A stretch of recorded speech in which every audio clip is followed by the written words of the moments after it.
Assalamualaikum warahmatullahi wabarakatuh. Kembali lagi bersama saya, Ganis Lutfatunisa, yang akan menemani kalian untuk belajar kelas 2 dengan tema 6, merawat hewan dan tumbuhan di subtema 4, merawat tumbuhan pembelajaran 1. Nah, kali ini Bu Ganis akan menemani kalian. Tujuan pembelajaran kali ini adalah yaitu yang pertama, untuk mengetahui penggunaan tanda tanya dalam kalimat tanya dengan benar. Yang kedua, membaca kalimat tanya dengan tepat.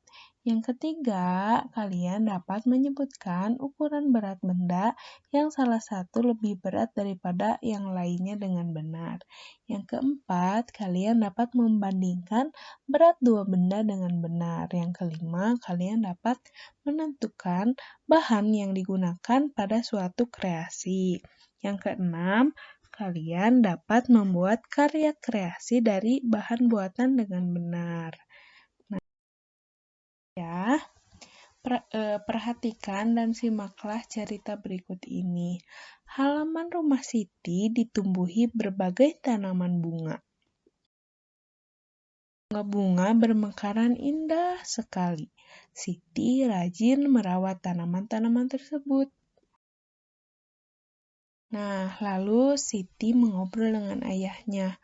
Ayah, mengapa tanaman harus diberi pupuk, Ayah? Ayahnya menjawab, supaya tanaman tumbuh subur. Pupuk mengandung zat-zat yang dibutuhkan oleh tanaman. Bertanya kembali kepada ayahnya, apakah tanaman cukup dipupuk saja, Ayah? Ayahnya menjawab, tentu saja tidak. Tanaman juga membutuhkan air. Oleh karena itu, kita harus menyiram tanaman juga. Lalu Siti bertanya lagi, kapan kita harus menyiram tanaman? Ayahnya menjawab, setiap hari kita harus menyiram tanaman. Lalu ayahnya bertanya kepada Siti, apakah kamu sudah melaksanakan tugasmu menyiram tanaman? Siti menjawab, baik ayah, aku akan melaksanakan tugasku dengan baik, yaitu menyiram tanaman setiap hari. Nah, di sini ibu mempunyai kolom pernyataan.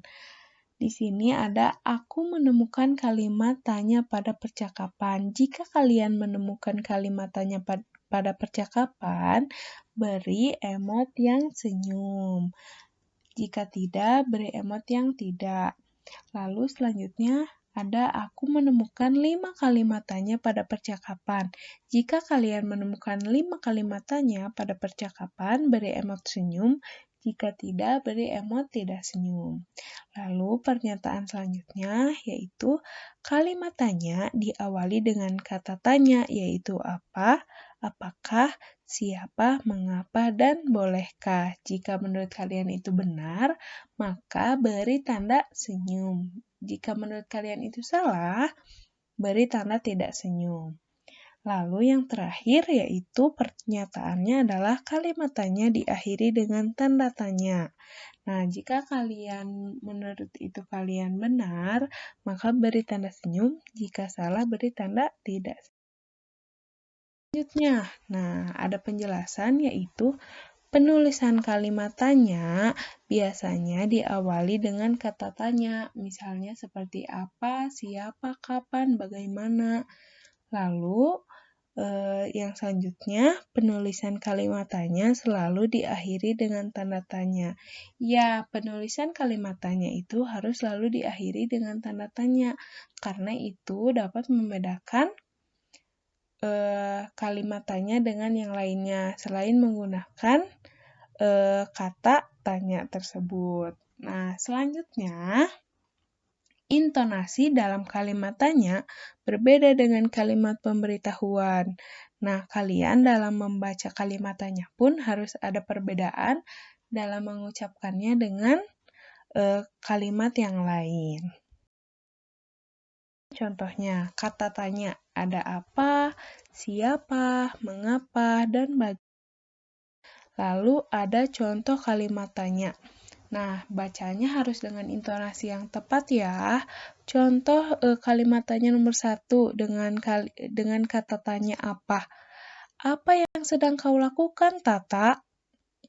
Yang kedua, dengan kata tanya siapa? Siapa yang menjemputmu saat pulang sekolah, Fuji? Yang ketiga, dengan kata tanya mengapa? Mengapa kamu tidak ikut bermain dengan kami, anak? Yang keempat, bagaimana hasil ulanganmu, Elsa? Jadi, dalam membaca kalimat tanya, intonasi yang dilakukan pun harus tepat, diakhiri dengan dengan tanda tanya, dan juga diawali kalimatnya dengan kata tanya. Seperti anak-anak, semoga mengerti ya. Selanjutnya, Ibu akan melanjutkan pembelajaran kepada matematika. Nih, masih mengulang yang sudah dipelajari kemarin-kemarin ya. Di sini, tanaman memerlukan air dan pupuk agar tumbuh subur, seperti apa yang tadi dikatakan oleh ayahnya Siti. Ayah mengajak Siti membeli pupuk di toko tanaman. Di toko tanaman ada pupuk dikemas dalam beberapa ukuran. Ada pupuk yang 1 kg, ada pupuk yang 2 kg, 5 kg, dan 10 kg. Ayah ingin membeli pupuk sebanyak 20 kg. Di toko tanaman hanya tersedia satu kemasan 10 kg.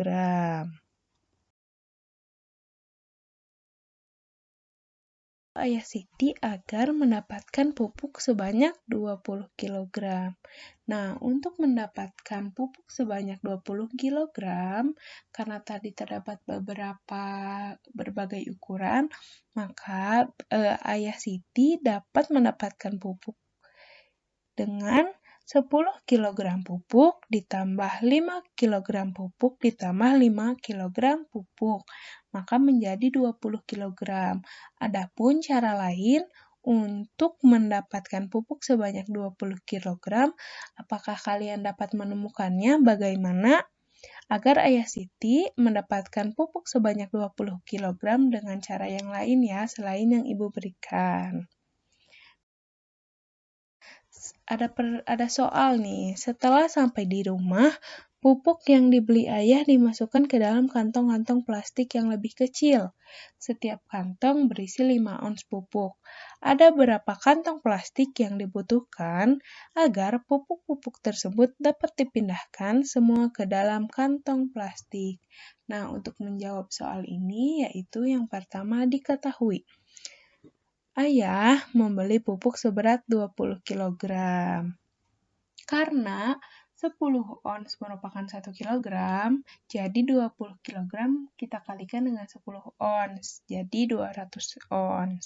Nah, diketahui yang kedua, pupuk tersebut akan dimasukkan ke dalam kantong plastik berukuran 5 ons. Nah, ditanyanya dalam soal ini adalah ada berapa kantong plastik yang dibutuhkan agar pupuk-pupuk tersebut dapat dipindahkan semua ke dalam kantong plastik. Cara menjawabnya adalah karena ayah membeli pupuk seberat 20 kg atau setara dengan 200 ons. Nah, lalu akan dimasukkan ke dalam kantong plastik yang berukuran 5 ons, maka jumlah kantong yang ayah butuhkan yaitu 40 kantong. Sampai di sini apakah mengerti anak-anak? Nah, semoga bisa dipahami ya. Masih ingatkah kalian tentang membandingkan berat benda? Hayo coba, masih ingat tidak? Membandingkan berat benda, ada tanda-tanda ya yang mungkin sering kalian lihat dalam buku tema. Tanda yang pertama, yang kurang dari itu artinya lebih ringan. Nah, kalau tanda yang kedua artinya lebih dari atau biasa dibaca dengan lebih berat. Bisa dibaca juga dengan lebih berat. Tanda yang ketiga, tentunya kalian sering melihat ya tanda ini, yaitu tanda sama dengan, dan tentunya artinya pun sama dengan. Dalam membandingkan berat benda, maka lihat dulu satuannya. Jika satuannya sudah sama, maka kita bisa langsung membandingkannya. Jadi, karena satuannya berbeda, yang ini 5 ons dan ini yang kilogram, maka kita harus ubah dulu ke dalam sama-sama ke dalam kilogram. Seperti itu ya, anak-anak. Soal yang kedua, kita kembali lagi kepada soal yang kedua. Kalau soal yang kedua itu sudah sama-sama satuannya dalam bentuk kilogram, maka kita tidak usah mengubahnya dan langsung membandingkannya. Di sisi kiri terdapat pupuk sebesar 10 kg dan di sisi kanan terdapat pupuk sebesar 5 kg. Menurut kalian, lebih berat yang mana nih? Ya, yang pastinya yang 10 kg. Maka 10 kg lebih berat daripada 5 kg. Tandanya pun seperti ini. Soal yang ketiga nih. Ini terdapat di sisi kiri terdapat pupuk 5 kg. Dan di sisi kanannya ada 1 pupuk, 1 kg pupuk ditambah 2 kg pupuk ditambah 2 kg pupuk, maka 5 kg. 5 kg titik-titik 5 kg. Maka jawabannya adalah 5 kg sama dengan 5 kg. Menjadi seperti ini. Selamat mencoba. Dan Ibu menemani kalian belajar pada pembelajaran 1 di subtema 4, yaitu tentang merawat tumbuhan, di tema 6, merawat hewan dan tumbuhan. Semoga kalian meskipun belajar di rumah tetap bersemangat dan menjadi lebih pintar. Ibu tutup pembelajaran kali ini. Billahi taufiq wal hidayah. Wassalamualaikum warahmatullahi wabarakatuh.